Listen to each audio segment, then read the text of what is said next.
Seventh standard മാത്സിലെ രണ്ടാമത്തെ ചാപ്റ്ററായ fractions എന്ന ചാപ്റ്ററിലെ page number 34 4, 5, 6 എന്നീ ക്വസ്റ്റ്യൻസ് ആണ് ഈ ഒരു പാർട്ടിൽ എക്സ്പ്ലെയിൻ ചെയ്യുന്നത്. നാലാമത്തെ question, a vessel full of milk is used to fill 3 bottles of the same size. Then the milk in each bottle was used to fill 4 cups of the same size.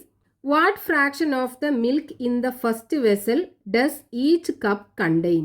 ഒരു വെസലിൽ ഫുള്ളായിട്ടുണ്ടായിരുന്ന milk 3 equal സൈസിലുള്ള ബോട്ടിലുകളിലായി fill ചെയ്തു. എന്നിട്ട് അതിൽ ഒരു ബോട്ടിലുള്ള milk 4 equal സൈസിലുള്ള കപ്പുകളിലായി fill ചെയ്തു. അപ്പൊ ഈ ഒരു കപ്പിലുണ്ടാകുന്ന മിൽക്ക് ഫസ്റ്റ് ഉണ്ടായിരുന്ന വെസലിലുണ്ടായിരുന്ന മിൽക്കിന്റെ എത്ര ഫ്രാക്ഷൻ ആണെന്നാണ് കണ്ടുപിടിക്കേണ്ടത്. ക്വസ്റ്റ്യനകത്ത് പറഞ്ഞിട്ടുള്ള എന്താണ്? ഒരു വെസൽ ഫുൾ ഓഫ് മിൽക്ക് ഉണ്ട്. ഈ മിൽക്ക് 3 ഈക്വൽ സൈസിലുള്ള ബോട്ടിലുകളിലായി ഫില്ല് ചെയ്തു. ഒന്നാമത്തെ ബോട്ടില്, രണ്ടാമത്തെ ബോട്ടില്, മൂന്നാമത്തെ ബോട്ടില്. എന്നിട്ട് ഈ ഒരു ബോട്ടിലുള്ള മിൽക്ക് 4 കപ്പുകളിലായി ഫില്ല് ചെയ്തു. 1, 2, 3, 4. ഇനി ഇതിൽ ഒരു കപ്പിലുള്ള മിൽക്ക്, ഈ ഫസ്റ്റത്തെ വെസലുണ്ടല്ലോ, ഇതിലുണ്ടായിരുന്ന മിൽക്കിന്റെ എത്ര ഫ്രാക്ഷൻ ആണെന്നാണ് നമുക്ക് കണ്ടുപിടിക്കേണ്ടത്.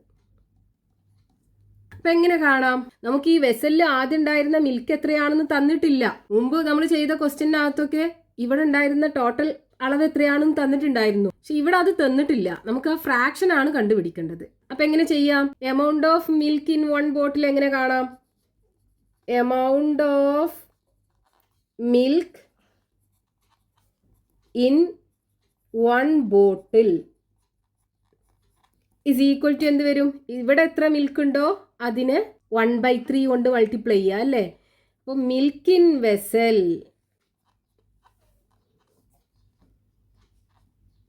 ഇൻറ്റു 1/3. ഇനി നമുക്ക് ഒരു കപ്പിലുള്ള മിൽക്ക് കാണാൻ എന്ത് ചെയ്യണം? ഇവിടെ എത്ര കിട്ടിയിട്ടുണ്ടോ അതിന് 1/4 കൊണ്ട് മൾട്ടിപ്ലൈ ചെയ്യുക അല്ലേ? അപ്പോൾ amount of milk in 1 cup is equal to milk in bottle into 1/4 is equal to milk in 1 bottle into 1/4.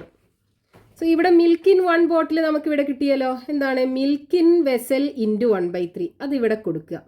അപ്പോൾ മിൽക്ക് ഇൻ വെസൽ ഇൻറ്റു 1/3. ഇതിന് പകരം നമ്മൾ ഇത് കൊടുത്തു. ഇൻറ്റു ഇനി ബാക്കി 1/4 കൂടെ അല്ലേ? 1/4 ഇസ് ഈക്വൽ ടു എന്ത് വരും? Milk in vessel into 1 into 1 1 into 1 divided by 3 into 4 is equal to milk in vessel into 1 into 1 1/3 into 4 12. ഒരു കപ്പിനകത്ത് ഉണ്ടാകുന്ന മിൽക്ക് എന്തായിരിക്കും? ഈ വെസലിലുള്ള മിൽക്കിന്റെ 1/12, അതായത് 1/12 ഫ്രാക്ഷൻ ആയിരിക്കും ഉണ്ടാവുക. അപ്പൊ നമുക്ക് എങ്ങനെ എഴുതാം? Therefore 1 cup contain എത്രയാ? 1/12 പാർട്ട് അല്ലേ? 1/12 part of milk in the vessel. 1/12 പാർട്ടാണ് കിട്ടും. അതായത് നമുക്കിവിടെ ഫ്രാക്ഷൻ ആണ് കണ്ടുപിടിക്കാൻ പറഞ്ഞിട്ടുണ്ടായിരുന്നത്. ഈ വെസലിലുള്ള മിൽക്കിന്റെ എത്ര ഫ്രാക്ഷൻ ആണെന്ന്. അപ്പൊ വെസലിലുള്ള മിൽക്കിന്റെ 1/12 ഫ്രാക്ഷൻ. ഇനി അഞ്ചാമത്തെ question, draw A line A B of length 12 centimetres. Mark A C as 2/3 of A B. Mark A D as 1/4 of A C. What part of A B is A D? A B എന്ന് പറയുന്ന line 12 സെന്റിമീറ്ററിൽ വരയ്ക്കുക. എന്നിട്ട് അതിൽ A C ഈ 2/3 of A ബിയിൽ mark ചെയ്തിടുക.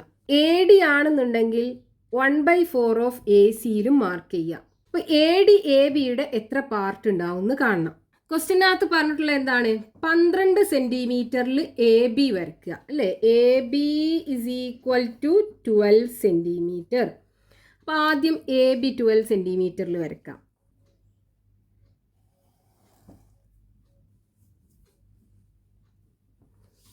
A B. ഇനി എന്താ തന്നിട്ടുള്ളത്? Mark A C as 2/3 of A B. ഈ എ ബിയുടെ 2/3 പാർട്ടിൽ എ സി മാർക്ക് ചെയ്യാം. അതായത് എ സി, അപ്പോൾ എ സിൻ്റെ ലെങ്ത് എത്രയാണെന്ന് നമുക്ക് കാണണം. A C is equal to 2/3 of A B. അങ്ങനെയല്ലേ തന്നത്? That is equal to 2/3 of A B എന്ന് പറയുന്നത് 12 is equal to 2 into 12 divided by 3. 2 into 12 24. 24 divided by 3 equal to 8 centimetre. അപ്പോൾ ഇവിടെ എ സി എന്ന് പറയുന്നത് 8 സെൻറ്റിമീറ്റർ അല്ലേ? അപ്പോൾ സി മാർക്ക് ചെയ്യാം. ഇവിടെയാണ് സി വരിക. സി എന്നുള്ള പോയിന്റ്. എ സിയുടെ ലെങ്ത്ത് 8 സെൻറ്റിമീറ്റർ. ഇനി എന്താ പറഞ്ഞത്? Mark A D as 1/4 of A C. ഇതിനകത്ത് എ ഡി മാർക്ക് ചെയ്തെടുക്കണം. അതെന്താണ്? 1/4 ഓഫ് എ സി ആണ്. അപ്പോൾ ആ ലെങ്ത് എത്രയാണെന്ന് ആദ്യം കാണണം. A D is equal to 1/4 of A C എന്നല്ലേ തന്നത്? That is equal to 1/4 into A സിയുടെ length 8 centimetre is equal to 1 into 8 divided by 4 is equal to 8/4 is equal to 2 centimetre. അപ്പോൾ എ ഡി എന്ന് പറയുന്നത് 2 centimetre ആണ്. അപ്പോൾ D നമുക്ക് mark ചെയ്യാലോ. ഇവിടെ എന്ന് 2 സെൻറ്റിമീറ്റർ ഡിസ്റ്റൻസിൽ ഇവിടെയാണ് ഡി. അപ്പോൾ എ ഡി 2 സെൻറ്റിമീറ്റർ. ഇനി ലാസ്റ്റ് എന്താ പറഞ്ഞിട്ടുള്ളത്? What part of A B is A D. ഈ എ ഡി എ ബിയുടെ എത്ര പാർട്ടാണെന്ന് കാണണം. അപ്പോൾ എ ഡി നമുക്ക് തന്നെ എന്താ? A D is equal to 1/4 of A C എന്നല്ലേ പറഞ്ഞത്? അതായത് 1/4 ഇൻറ്റു എ സി എന്നാണ് എ ഡി തന്നത്. ഇനി ഈ എ സി എന്ന് പറയുന്നത് എന്താണ്? 2/3 ഓഫ് എ ബി അല്ലേ? അപ്പോൾ അത് എ സിക്ക് പകരം കൊടുക്കുക. അപ്പോൾ 1/4 ഇൻറ്റു എ സിക്ക് പകരം എന്ത് കൊടുക്കുക? 2/3 of A B is equal to 1 into 2 divided by 4 into 3 of AB is equal to 1 into 2, 2 divided by 4 into 3, 12 of AB. ഇനി ഇവിടെ 2നെയും 12നെയും നമുക്ക് 2 കൊണ്ട് ഡിവൈഡ് ചെയ്യാലോ. 2നെ 2 കൊണ്ട് ഡിവൈഡ് ചെയ്താൽ 1 കിട്ടും. 12നെ 2 കൊണ്ട് ഡിവൈഡ് ചെയ്താൽ 6ഉം കിട്ടും. അതായത് 2/12നെ നമുക്ക് എങ്ങനെ ചെറുതാക്കാം? ഈ 2നെ 2 into 1 എന്ന് എഴുതാം. 12നെ ആണെന്നുണ്ടെങ്കിലോ 2 into 6 എന്ന് എഴുതാം. 2ഉം 2ഉം ക്യാൻസൽ ആയിപ്പോയാൽ ബാക്കി 1/6 അല്ലേ? അതാണ് ഈ എഴുതിയത്. അപ്പോൾ 1/6 ഓഫ് എ ബി. അപ്പോൾ A D is equal to 1/6 part of A B ആണ്. ഇനി ആറാമത്തെ question, calculate the following using multiplication. ഇതിൻ്റെയൊക്കെ പ്രൊഡക്റ്റ് നമുക്ക് കണ്ടുപിടിക്കണം. അപ്പോൾ ഫസ്റ്റത്തെ എന്താണ്? 3/7 ഓഫ് 2/5. അതായത് 3/7 into 2/5 is equal to numerator രണ്ടും കൂടെ മൾട്ടിപ്ലൈ ചെയ്യുക. 3 into 2 ഡിവൈഡഡ് ബൈ ഡിനോമിനേറ്റർ രണ്ടും കൂടെ മൾട്ടിപ്ലൈ ചെയ്യുക. അപ്പോൾ 7 into 5 is equal to 3 into 2 6 വരും. ഡിവൈഡഡ് ബൈ 7 into 5 35 വരും. അപ്പോൾ 6/35 കിട്ടും ആൻസർ. ഇനി ഇവിടെയോ 3/5 ഓഫ് 2/7 അല്ലേ? അപ്പോൾ 3/5 into 2/7 is equal to numerator തമ്മിൽ മൾട്ടിപ്ലൈ ചെയ്യുക. അപ്പോൾ 3 into 2 divided by 5 into 7 is equal to 3 into 2 6 divided by 5 into 7 35 വരും. അപ്പോൾ 6/35 കിട്ടും മൾട്ടിപ്ലൈ ചെയ്താൽ. ഇനി ഇത് രണ്ടും കാണുക. അപ്പോൾ 2/3 ഓഫ് 3/4 എന്ന് പറയുമ്പോൾ 2/3 into 3/4 is equal to numerator 2 into 3 multiply ചെയ്യുക. ഡിനോമിനേറ്റേഴ്സ് 3 into 4ഉം മൾട്ടിപ്ലൈ ചെയ്യുക. അപ്പോൾ 2 into 3 6 കിട്ടും. 3 into 4 12ഉം കിട്ടും. ഈ 6നെ എങ്ങനെ എഴുതാം? 6 into 1 എന്ന് എഴുതിക്കൂടെ? 12നെ ആണെന്നുണ്ടെങ്കിലോ 2 into 6 എന്ന് എഴുതുക. അപ്പോൾ ന്യൂമറേറ്ററിലും ഡിനോമിനേറ്ററിലും 6 ഉണ്ട്, നമുക്ക് ക്യാൻസൽ ചെയ്യാം. ഇനി ബാക്കി എന്ത് കിട്ടും? 1/2.